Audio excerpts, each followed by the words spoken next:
करते थालीपीठ. खाली कपडा घ्यायचा आहे. कपड्याला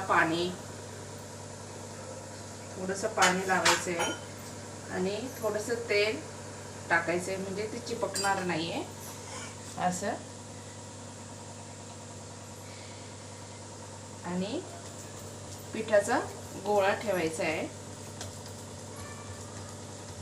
आणि मस्त असे थालीपीठ करून घ्यायचे. थोडंसं हाताला पाणी लावायचं आहे. तुम्ही पण बनवू शकता सगळे पीठ घेऊन.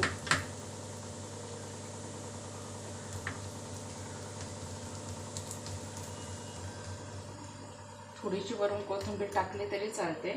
पुन्हा आणि कांदा आहे ना, लहान मुलांना नाही चालत ना, त्याच्यामुळं कमी पण टाकलं तरी चालतो. मोठ्यांना खायचा असेल, आवडतो, तर कांदा जास्त टाकायचा यात, तरच थालीपीठ छान बनतं. लहान मुलं तसे खात नाही ना.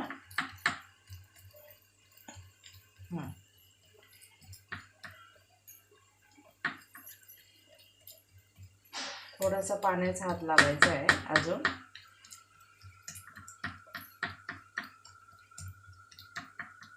मस्त टेस्टी बनतं बरं का.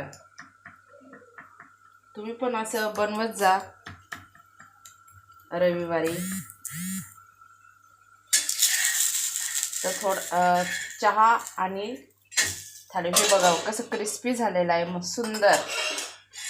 आता हे झालेलं आहे. मी हे काढून घेते आणि हे दुसरं बनवते मी. थोडेसे होल करायचे आहेत त्याला आणि हळूच आहे ना टाकून द्यायचे. पहिले आहे ना थोडंसं तेल टाकायचं आहे तव्यावर. लोखंडी तवा ठेवला आहे आपण आणि हळूच आहे ना टाकून द्यायचं आहे. हे बघा कसं छान निघतं. हो, कमी गॅसवरच जास्त होऊन द्यावं लागतं, कारण तरच ते असं थालीपीठ बनतं क्रिस्पी एकदम छान. सगळ्या पिठाचं आहे ना हे. अजून एक बनवते.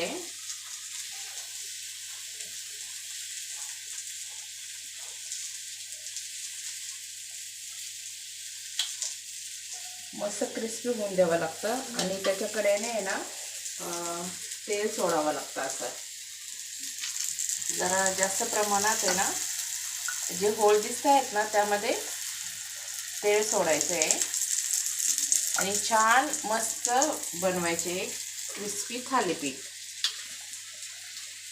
माझ्या तर आत्ता तोंडाला पाणी सुटलं आहे.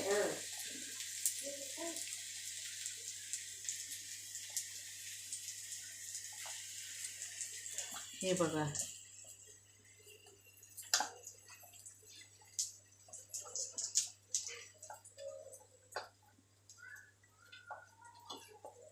तर त्याच्यात अजून आहे ना 3-4 होते थालीपीठ.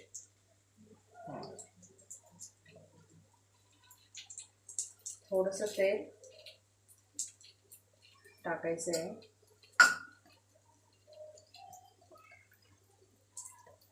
थोडासा पाण्याचा हात लावायचा आहे.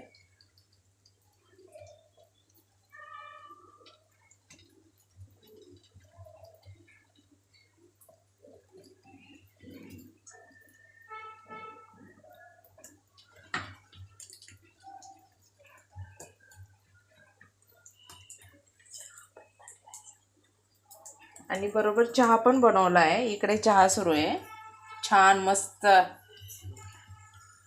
हिवाळ्यात कसं थालीपीठ बरोबर चहा छान लागतो ना.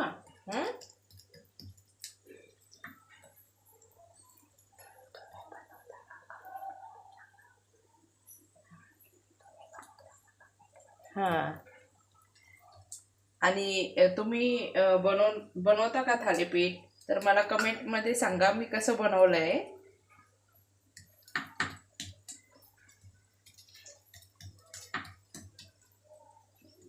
पातळ बनवायचं बरं का,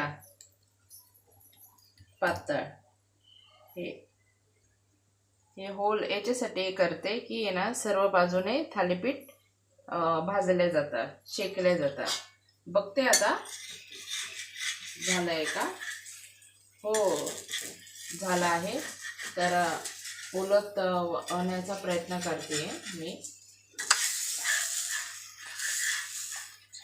हां हे बघा कसं छान दिसतं ना, मस्त झालेलं आहे आपलं थालीपीठ. अजून आहे ना 2-3 मिनटं ठेवते मी, कारण क्रिस्पी होण्यासाठी.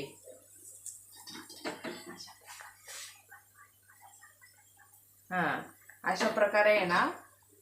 तर तुम्ही पण बनवा आणि मला सांगा कसं बनवलं आहे. धन्यवाद.